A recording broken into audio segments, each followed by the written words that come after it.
Olá, eu sou a Cami Santos, seja bem-vindo a mais um vídeo do canal. Hoje eu trouxe mais uma resenha pra você, que é a continuação do último livro que eu resenhei aqui, Ladrão de Almas, e hoje eu vou falar sobre o livro Refém da Obsessão. Mas antes, claro, de começar a contar pra você o que eu achei dessa leitura, eu gostaria de te pedir para você se inscrever aqui no canal, deixar o seu like, ativar as notificações, porque a sua interação é muito importante pra gente. E ao final do vídeo, claro, se você puder e se você quiser, deixar um comentário aí dizendo o que você achou do vídeo, o que você achou da resenha, se você já leu esse livro, se você gostou, enfim. A sua opinião também é muito importante pra gente. Bom, o livro que eu vou resenhar hoje é O Refém da Obsessão. Ele foi escrito pela Alma Katsu. Ele é o segundo livro, na verdade, da trilogia The Taker. Assim como eu falei na resenha de Ladrão de Almas, eu vou deixar o card aqui, caso você não tenha conferido ainda. E aqui nesse livro, de novo, na resenha de Ladrão de Almas, eu falei muito sobre a capa, né? Sobre como me chamou a atenção a capa desses livros, que foi muito bem trabalhada pela editora Novo Conceito. Então, assim como o Ladrão de Almas, essa daqui também é muito bonita. Deixa eu só ver se eu consigo pegar aqui o Ladrão de Almas pra você comparar, né, as duas e ver como que elas são muito bem desenvolvidas, como que elas foram muito bem desenvolvidas. Bom, essa daqui é a capa de Ladrão de Almas. Então, eu falei, né, que ela me chamou muita atenção pelo jeito que ela foi desenvolvida. Então, pela capa, eu diria que era um livro sobre anjos, né, por conta das penas, por conta desse olho azul, dessa pele alva.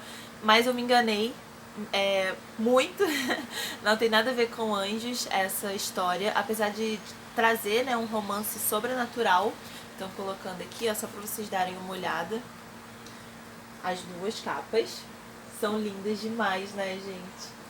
Muito, muito linda. E aí, bom, vamos recapitular aqui pra gente entender do que se fala esse livro, né? Em Ladrão de Almas, nós conhecemos a história de Lenny, ou Lanori, que também pode ser o nome dela. E ela, no início do livro, ela tá fugindo da polícia, porque a polícia a encontrou na estrada, no meio de uma tempestade de neve, e tava muito frio e ninguém entendeu nada porque que aquela garota tava andando naquele lugar deserto, naquele frio, sem casaco e totalmente desnorteada. E aí quando a polícia a encontra, ela como é que eu posso dizer? Ai meu Deus, ela assume, né? Ela confessa um assassinato. O assassinato em questão é do Jonathan, seu melhor amigo, seu amor, sua paixão da vida toda. Então, em Ladrão de Almas, nós temos um romance histórico e um romance sobrenatural. Os capítulos eles são alternados entre os dias atuais e 1800 na cidade de St. Andrew, que fica mais ou menos ali no Maine. Então, ela conta, né? Ela vai contando pro Luke, que é o médico, que o Joey, que é o xerife, ele a encontra na estrada e leva a Lenny até o hospital. Lá ela é examinada pelo Dr. Luke Findlay, que é o médico lá plantonista do dia. E aí naquele momento ali de desespero, Lenny pede ajuda do Luke para poder fugir porque ela não pode ser presa. No início do livro de Ladrão de Almas não explica exatamente por que ela está fugindo da polícia, por que ela não pode ser presa, e se ela não pode ser presa, por que ela confessou o tal assassinato. Depois a gente vai entendendo como é que as coisas vão se desenrolando. E aí ao longo de todo o livro, ela vai contando pro Luke, enquanto eles estão fugindo de St. Andrew, a sua história de amor não correspondido com o Jonathan e como ela encontrou uma pessoa, né, no meio da jornada dela, que foi o Adair, que acabou, de certa maneira, salvando-a. No entanto, não foi exatamente aquilo que ela esperava. Apesar de Adair ser um duque, né, na época, que foi lá em 1800, ele era um cara extremamente selvagem, um cara extremamente perigoso e extremamente cruel, ele poderia ser, assim, né, com as pessoas que moravam com ele. Então, no início do livro, eu achava que a gente estava falando... Primeiro eu achei que era um romance sobre anjos, por conta da capa. E depois eu achei que era sobre vampiros, porque na história, né, a gente tem aí as criaturas que são imortais. Eles não explicam exatamente o que eles são, mas eles foram transformados através de feitiço, através de alquimia, né, que é o estudo principal aí do Adair.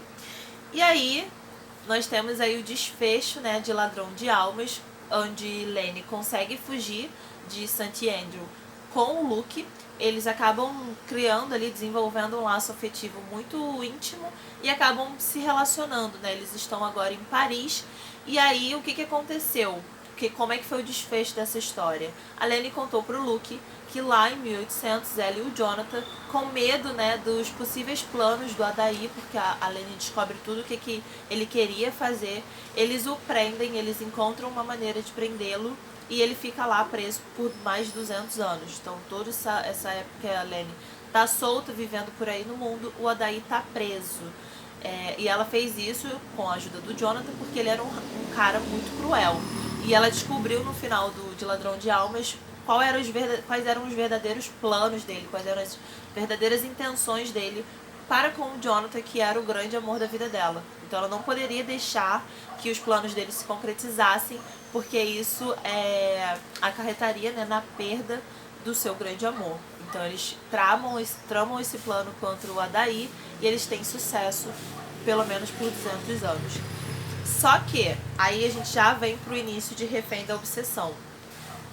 No início do livro, a Lani tá com o Luke, eles estão se desfazendo de alguns itens que ela foi colecionando ao longo dos anos, como uma forma de substituir algo em sua vida. Ela sentia que tinha alguma coisa faltando na sua vida por mais de 200 anos. Porque assim, ela é imortal. Então, por mais que ela se relacione, que ela se case, que ela construa uma família assim, entre aspas, né, só do casamento mesmo, porque ela não pode ter filhos, ela infelizmente tá fadada a ver a mesma história se repetir o resto da vida e sofrer com isso. Então ela vê as pessoas que ela ama envelhecendo, morrendo, e ela não pode fazer absolutamente nada. Então ela acaba, depois de um tempo, preferindo, né, a solidão, e isso ela substitui pela coleção. Ela se torna uma colecionadora de itens preciosos, alguns que foram dados a ela, né, por pessoas que ela conheceu, como por exemplo Lord Byron. Ele escreve, né, num leque que ela tem uma frase bacana. Ela ganhou também uma peça de xícaras chinesas quando ela viveu lá nessa época. Mas alguns outros itens foram roubados enquanto ela vivia vidas de aventuras, que ela ficou mais ou menos uns 10 ou 20 anos com o Sava, que é uma das outras criaturas de Adair. E aí, no início do livro, depois de 200 anos, a Lani, ela sente pela primeira vez a presença de Adair novamente. Em Ladrão de Almas, a gente sabe que as criaturas, né, de Adair, eles conseguem ter uma ligação, e é por isso, inclusive, que quando a Lani tenta fugir no primeiro livro, ele a encontra rapidamente, antes mesmo dela pensar em fazer qualquer coisa. Ele já sabe o que ela está tramando, ele tem essa ligação com os súditos dele, vamos dizer assim. E aí, quando a Lani prendeu ele lá na parede, né, lá no final de Ladrão de Almas, ela perdeu, não só ela, como todos as outras pessoas que seguiam a Adair, perderam esse contato com ele. Eles não conseguiam sentir a Adair. E aí tem vários motivos, né? Não foi muito bem explicado, mas eu acredito... Tem dois motivos, na verdade, que eu acho que é. O primeiro, eu acho que a Lani, ela tem algum poder sobrenatural sobre o Adair, por conta do amor que ele sente por ela. E segundo, porque ele ficou mais de 200 anos preso num lugar escuro, sozinho, e aquilo foi tirando todas as forças dele, foi minando, enfim, todos os sentidos. Então ele ficou perdido durante muitos anos naquele lugar. Enfim. E aí ela sente de novo uma dorzinha de cabeça, que inicialmente ela não consegue identificar exatamente o que é, mas logo depois ela já entende que sim, o Adair tá solto, finalmente. E aí começa a história do livro. O Ladrão de Almas, ele tem mais ou menos umas 400 páginas, acho que 428. Refém da Obsessão é um pouquinho menor, ele tem 348 páginas. E são leituras completamente diferentes, né? São livros completamente diferentes. Ao passo que Ladrão de Almas, ele alterna todos os capítulos entre uma narrativa histórica e uma narrativa mais atual. Já que em Refém da Obsessão a gente passa muito mais tempo nos dias atuais do que lá atrás. Então a gente só tem vislumbres da época, né, do romance histórico, vamos dizer assim, da parte histórica, só quando o Adair tá tendo algumas lembranças de quando ele era o médico, o tal físico, né, que fala em Ladrão de Almas. Então a gente consegue entender, a gente consegue visualizar algumas lembranças, algumas memórias do Adair lá em 1300, quando ele começou quando ele se transformou a primeira vez, quando ele trocou de corpo. Então a gente consegue fazer essa visualização, mas não é algo tão presente quanto em Ladrão de Almas. Eu confesso que eu senti um pouco de falta disso. Acho que é porque eu estava muito envolvida com a leitura em Ladrão de Almas, e ter esses capítulos alternados me ajudou muito a me manter muito mais interessada na história. E aí eu anotei aqui alguns pontos importantes que eu acho, né, bacana falar aqui. Primeiro, esse segundo livro, ele é basicamente focado em Adair. Então ele começa, né, com o Adair sendo solto de sua prisão. A casa em que a Lani prendeu o Adair, ela é demolida porque o bairro vai passar por uma reforma. O advogado da Lani tentou avisá-la várias vezes, mas ela acaba ignorando as cartas que ele envia para ela, e com isso ele não consegue fazer nada. A casa é demolida e Adair é solto. Então a gente tem um foco muito grande nele nesse início. Primeiro, de entender como é que foram esses 200 anos preso, né?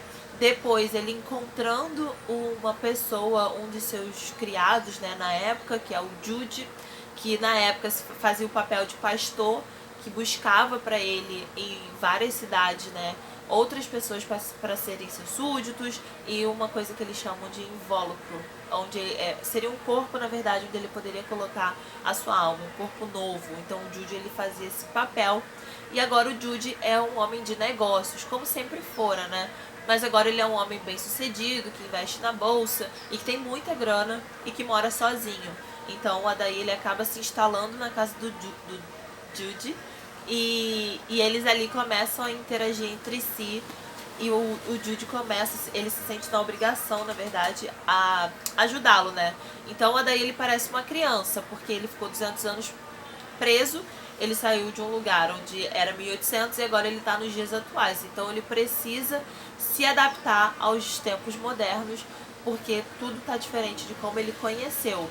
Além disso, ele perdeu todo o seu dinheiro, porque em Ladrão de Almas ele transfere todo o seu dinheiro para o Jonathan, porque ele queria se apossar do corpo de Jonathan. E isso é um dos motivos pelos quais o Jonathan ajuda a Lani a prendê-lo. E aí ele passou todos os seus bens pro nome do Jonathan, e quando ele acorda, ele finalmente liberto, ele tá sem um tostão furado, então ele precisa arrumar dinheiro.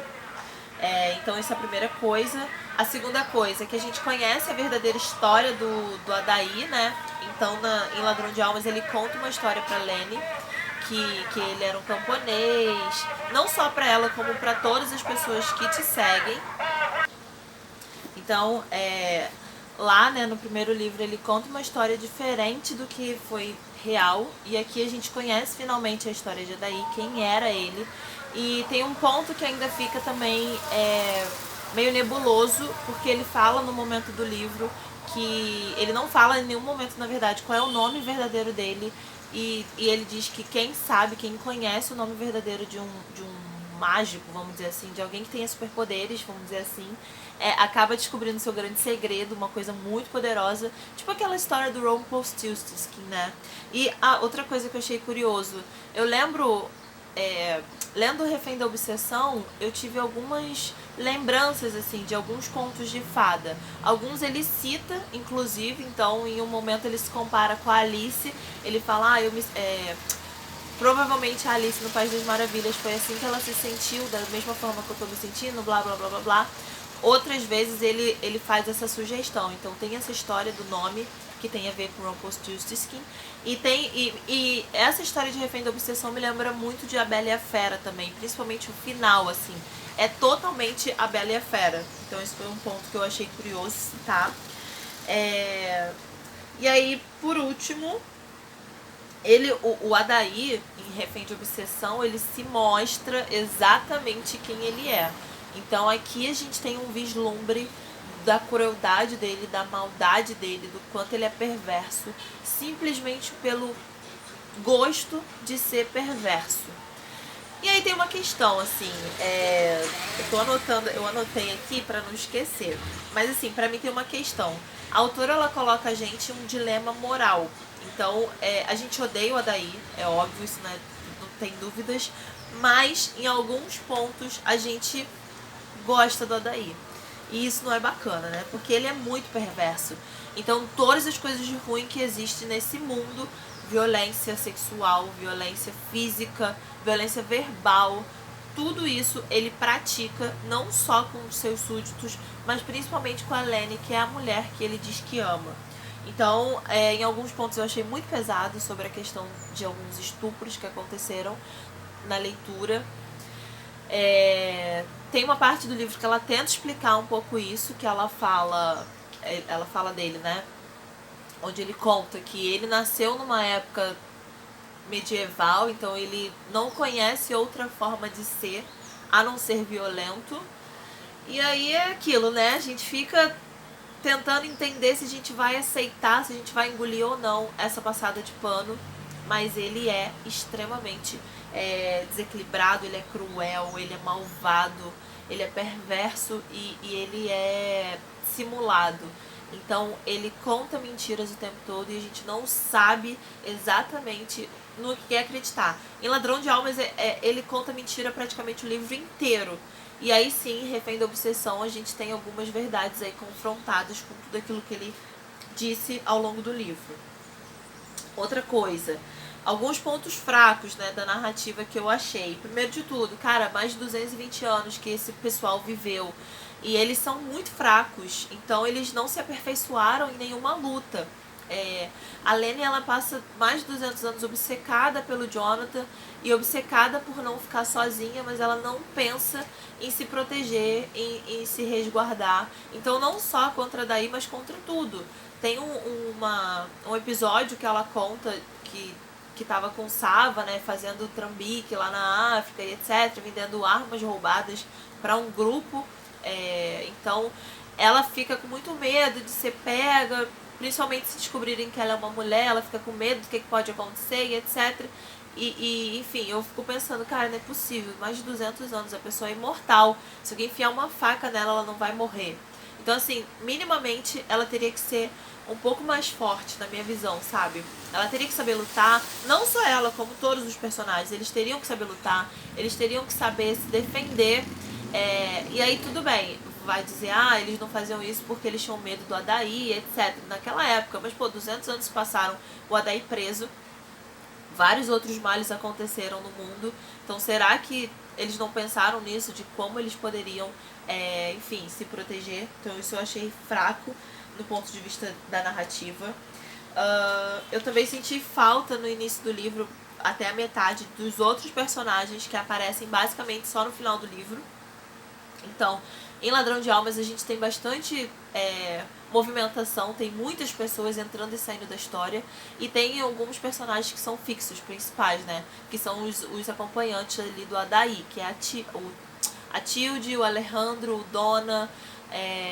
Aí chega em Refém da Obsessão, ela coloca outros personagens como o Sava, então eu achei isso meio nada a ver.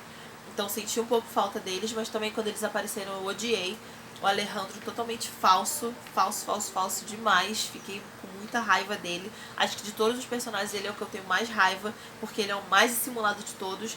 E em Refém da Obsessão, o Luke foi um completo desnecessário. Assim, eu ainda não entendi por que ela criou esse gancho do Luke, sinceramente. A Lene, ela poderia simplesmente ter deixado ele pra lá, em Ladrão de Almas, mas ela continuou com ele. E aqui, né, a gente tem o Luke primeiro sendo abandonado em primeiro plano pela Lene, porque ela tem que fugir do Adair. Ela sabe que se ela tiver com o Luke, ela tá automaticamente colocando a vida dele em perigo. E segundo, no final, quase no final do livro, ele vai lá enfrentar o Adair com a cara e com a coragem, toma uma surra feia, e aí fica como se nada tivesse acontecido. O Adair apaga a memória dele e ele parece que nunca conheceu a Lene. Então assim, desnecessário demais. Um desperdício, na verdade, de personagem, porque eu gosto dele. No primeiro livro eu gostei muito de ler a narrativa pelo ponto de vista dele. Senti um pouco de falta disso também nesse livro. E aí, vamos ver mais o que eu anotei aqui. Uma outra coisa é que o livro ele fala muito sobre essa questão, né, de amores desproporcionais. Então, até aqui, em Ladrão de Almas, a gente tem o verdadeiro amor pode durar uma eternidade, mas a imortalidade tem um preço, que é basicamente um resumo do livro. E em Refém da Obsessão nós temos o preço da vida eterna e a submissão. Então a gente fala muito sobre isso, sobre submissão, sobre quanto amar uma pessoa incondicionalmente pode ser perigoso. Eu não gosto muito desse tipo de narrativa que idolatra um único personagem, então eu acho bem chato o romance do Jonathan com a Lenny. E eu já falei isso também na outra resenha, tanto o Luke quanto a Adair, eles percebem que o Jonathan não merece o amor que ela, né, demanda pra ele, que ela, enfim, ela oferece pra ele, na verdade, e eu não gosto muito disso. Então, na mesma medida em que ela ama o Jonathan desproporcionalmente, o Luke se apaixona por ela desproporcionalmente, e aí, sabe, vira uma coisa surreal, assim. Então, eu não gosto disso. Então, assim, basicamente é isso, isso tudo. O vídeo acabou ficando um pouco maior do que eu havia planejado, mas eu, enfim, precisei falar sobre alguns pontos que eu não tinha falado no primeiro livro. No primeiro livro também é pesado essa questão da crueldade do Adair, dos estupros, da perversidade dele, mas eu acho que em Refém da Obsessão isso se intensifica. Então, se você tem gatilho com relação a isso, eu sugiro tomar cuidado com a leitura, ler aos poucos. Ladrão de Almas eu li acho que uns 20 dias. Refém da Obsessão, eu tava tão obcecada pra terminar de ler que eu li acho que em 2 dias, pra você entender a intensidade da leitura que eu tive. E aí eu tô ansiosa, né, pra ler o terceiro livro. Ele não foi traduzido aqui pro Brasil, mas eu espero, enfim, ou tentar lê-lo em inglês ou tentar encontrar uma tradução. Eu achei alguma coisa no Wattpad, eu vou confirmar pra ver se de fato é o livro inteiro traduzido. E aí eu confirmo pra vocês depois, tá bom? Eu espero que tenha gostado, eu vou encerrar por aqui. Eu tinha mais um tópico pra falar, mas senão vai ficar muito grande. E aí depois eu gravo um outro vídeo sobre esse livro, tá bom? Um beijo e até o próximo!